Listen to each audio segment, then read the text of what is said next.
En un tema en el que vamos a profundizar justamente con el economista y consejero de Evópolis, Felipe Morandé. Muchísimas gracias por acompañarnos. Encantado, muchas gracias a ti, Mónica.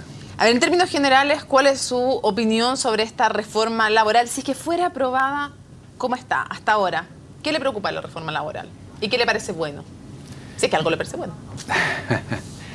Bueno, yo creo que en general tiene una serie de normas que buscan legítimamente darle más poder a los sindicatos en la negociación dentro de una empresa, negociación colectiva, pero que de alguna manera se hace un poco a costa de lo que es una flexibilidad también necesaria al mercado del trabajo para poder funcionar sin demasiados tropiezos y por tanto permitir a la empresa que también tenga la posibilidad de tener un buen desempeño y un crecimiento que contribuya también al país. En simple, ¿por qué podría rigidizar el mercado laboral esta reforma desde su perspectiva?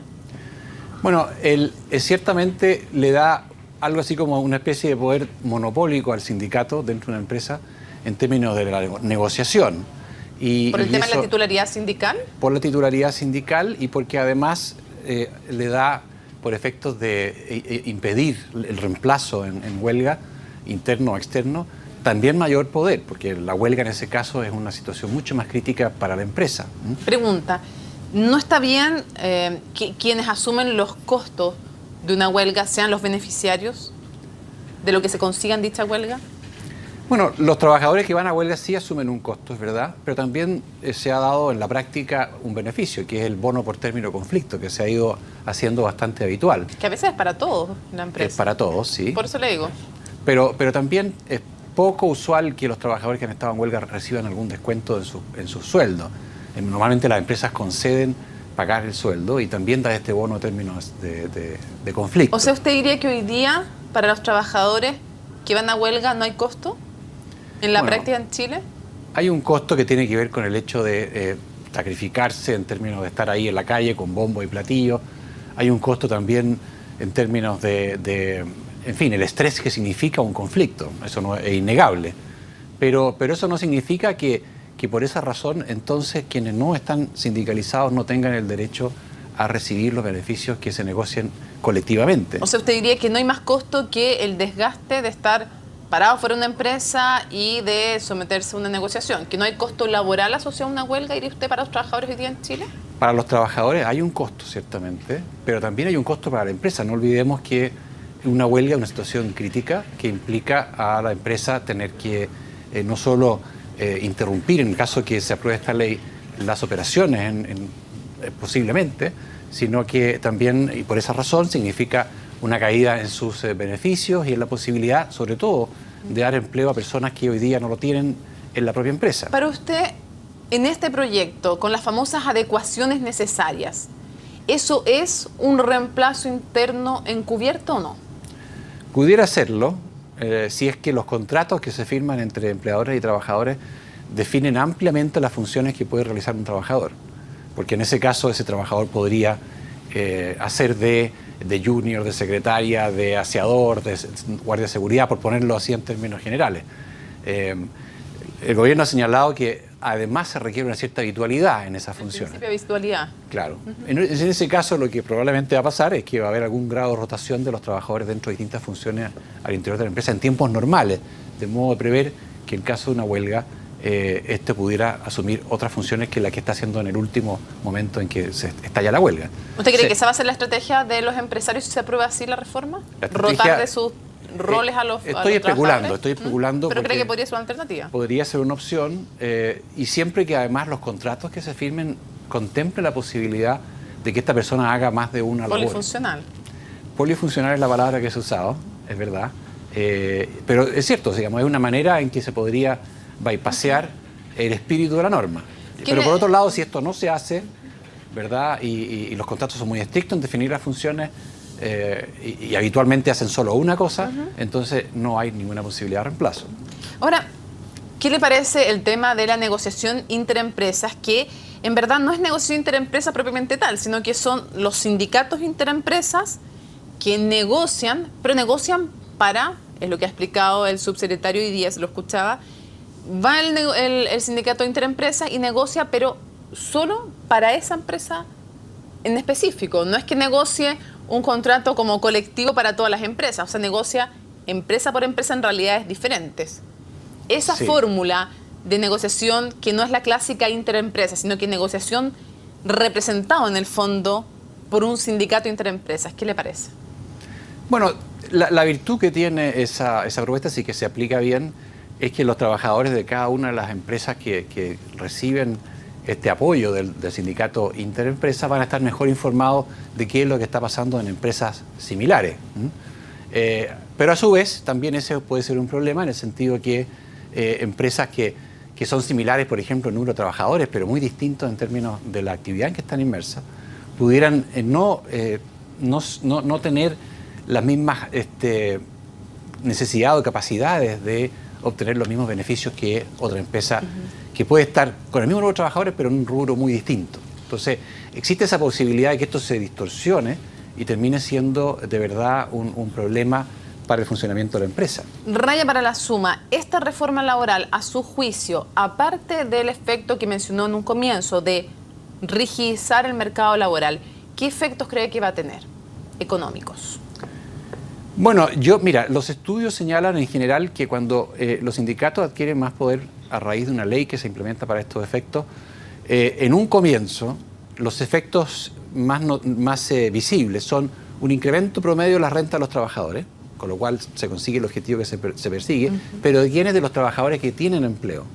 Y al mismo tiempo se genera una menor demanda por trabajo y por tanto una tendencia a que la tasa de desempleo suba. En términos de mediano plazo, es probable que se aumente la informalidad, en el sentido de que las empresas y los trabajadores, sobre todo a nivel de microempresas, van a tender a no sujetarse a las leyes laborales, sino que contratar un poco a la negra. Y eso puede implicar, en definitiva, que los salarios de quienes están sindicalizados en el mediano plazo dejen de subir e incluso puedan bajar.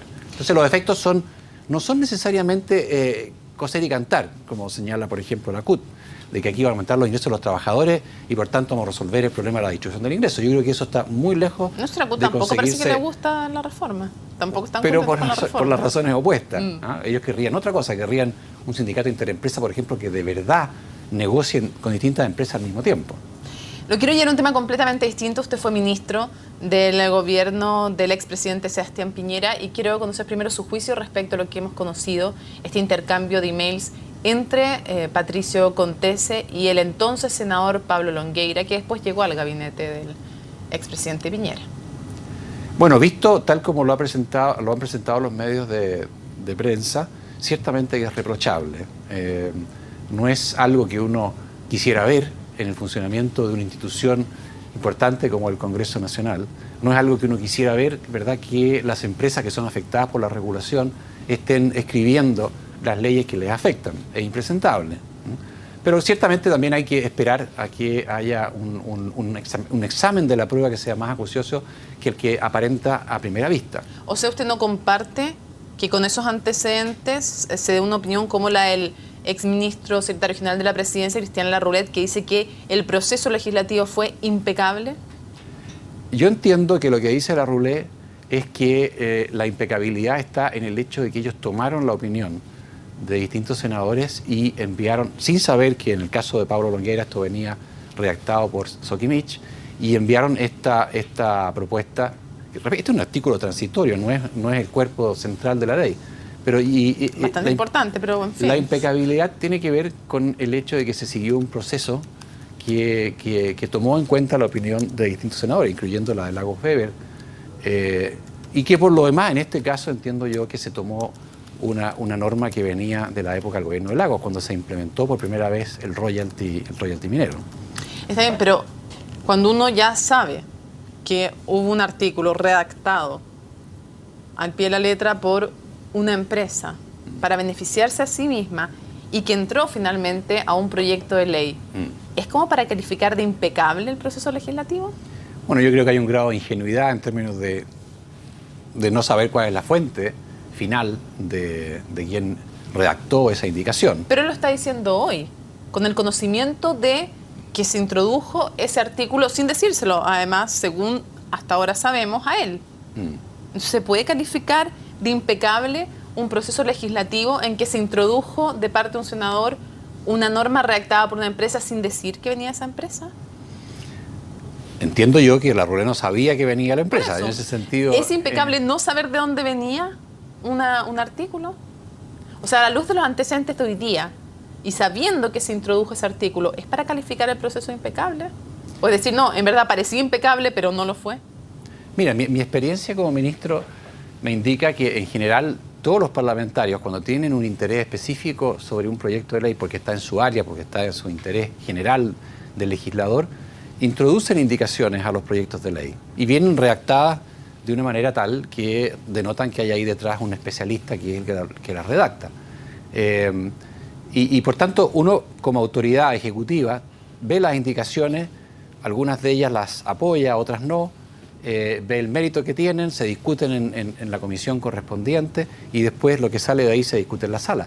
Pero ciertamente uno como ejecutivo no va a indagar si es que el senador A, B o C hizo esa indicación con base en una sugerencia de parte de una empresa. Si a usted como ministro le hubiera llegado una sugerencia de un parlamentario y usted después se entera de que esa sugerencia venía de una de las empresas que se iba a beneficiar con ese artículo, ¿usted qué hubiera dicho?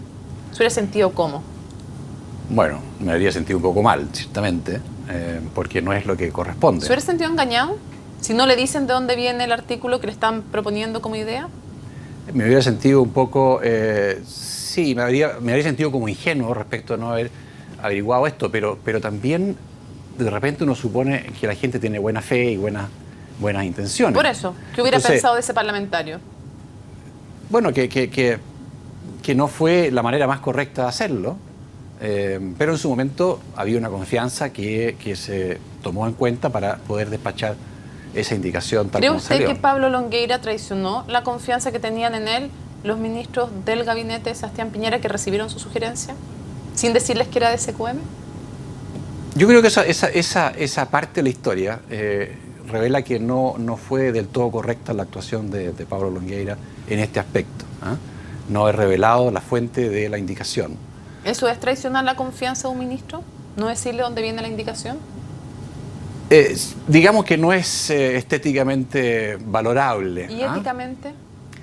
Éticamente también es reprochable, visto en retrospectiva. Ahora, también te puedo señalar que en mi experiencia como ministro, uno no indagaba cuál era la fuente original de la indicación. Yo voy a lo de Pablo Longueira, no voy al ministro. Está bien, pero lo que quiero decir es que, y no con esto quiero sacarme los pillos, ¿verdad? Pero ciertamente era una práctica...